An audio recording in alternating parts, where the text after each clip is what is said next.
Hey there, nerds. Jimmy Palmquist here, and I have a review of Poltergeist for you.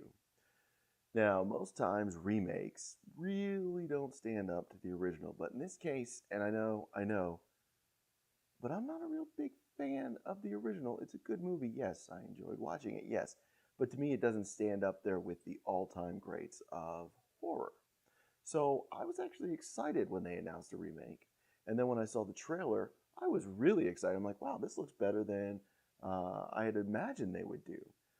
So straight off, Sam Rockwell is fantastic. I was nervous that they wouldn't be able to recast Craig T. Nelson's role because Craig T. Nelson in the original was just fantastic. JoBeth Williams was fantastic. Heather O'Rourke was fantastic. And let's be honest, Zelda Rubinstein, nobody could beat her. Sam Rockwell really came close, if not on par with Craig T. Nelson's role.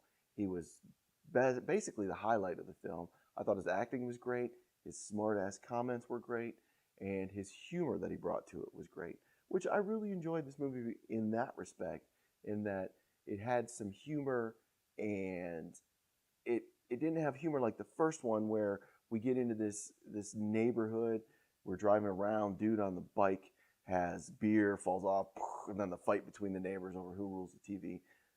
That was really interesting humor back then for setting up the movie and the tone. This one, the humor, I guess, was a little darker, but very much enjoyable. The film itself was very uneven.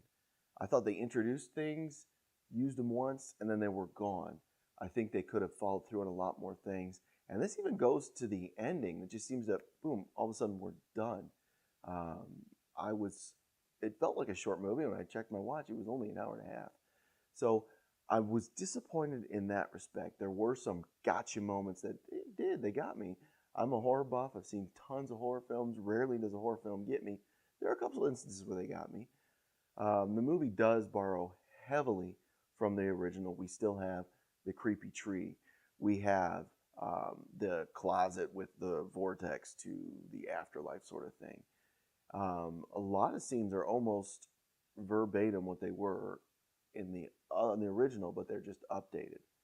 One nice addition, and this is sort of the problem because it's still not Zelda, but Jared Harris, I thought, played a fantastic role of being sort of the paranormal expert as he comes in to clean the house. And it's interesting the way, in a lot of aspects, this film updated the technology. Like Jared Harris has his own reality TV show where he goes into houses and cleans them. And I thought that was an interesting take because it certainly borrows from today's society of when that really exists. I think that's interesting. They also use other technology like a drone and iPads and iPhones and stuff like that, which they actually used pretty well. I'll give them that. I think they used that well for this film, and they updated sort of the feel of it. That's one of the things I never really liked about the original. It just, some of the special effects and all that just felt dated, even at that time. So I thought Heather O'Rourke back in the original was amazing, fantastic. This little girl, who they changed the name, Madison, which I know this sounds so weird, but Carol Ann is just such an iconic thing. And they changed her name to Madison, which is, yeah, and it just doesn't have the same ring to it, the same creepiness. I don't know why. That stuck with me. But she was a fantastic little actress. The big brother, middle child, was fantastic. But even there were some things in the writing which I just thought were uneven. I don't think this is a spoiler, but he has a little phobia because that's his personality.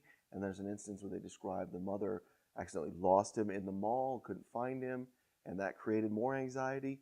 Yet they have no problem putting him in the scariest, creepiest room in the house. I thought that was odd, especially since there's an older sister. They could have easily done that. So just little things like that were really, to me, holes in the plot because I'm like, that wouldn't make sense. No parent would force their child to do that. There's other things that I thought were creepy, but immediately swept under the rug, like the doll from the poster. Creepy doll. Great scene utilizing the doll, but then we really never see it again. It's over. It's done with. I really felt like this film was a bunch of vignettes and then rushed to get to the end. And then the end just wraps up and we're kind of done. It was an interesting movie. I really enjoyed Sam Rockwell's performance. But at the end of the day, I'm only able to give this 2 out of 5 Nerd Skulls, mainly because they had a great opportunity to update the Poltergeist franchise, and they really didn't take it there. Again, I'm not the biggest fan of the original Poltergeist. I do enjoy the franchise. I like 1, 2, and 3 together as a unit. I don't know why, but 3 is one of my favorites. I think that's just a fun film, being in a skyscraper with a poltergeist. Just, I don't know why that's interesting to me. But this one, didn't feel it. I would highly recommend you go see Mad Max this weekend because that movie is amazing. And if you have really nothing else to see, maybe go check this out.